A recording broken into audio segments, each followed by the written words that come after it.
सनी पांडे और विजय चौहान का विवाद हुआ खत्म। जी हाँ दोस्तों, बहुत बड़ी खबर भोजपुरी फिल्म इंडस्ट्री से आ रही है, जहां पे विजय चौहान और सनी पांडे का विवाद खत्म हुआ।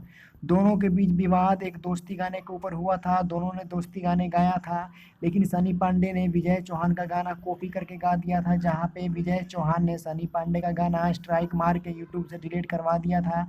वहीं पे सनी पांडे लाइव आकर रो रहे थे और बोल रहे थे कि विजय भैया ने मेरे साथ ऐसा किया।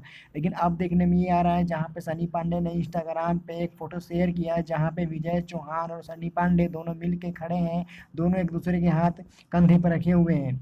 एक बार का टाइम क्या था कि विजय चौहान ने सनी पांडे का गाना यूट्यूब से डिलीट किया था और सनी पांडे ने विजय चौहान को खरी खोटी सुनाई थी। लेकिन अब देखो, अब दोनों मिल चुके हैं, दोनों के बीच में विवाद खत्म हो गया है। दोनों एक दूसरे की गलती को समझ चुके हैं, अपनी गलती को मान चुके हैं।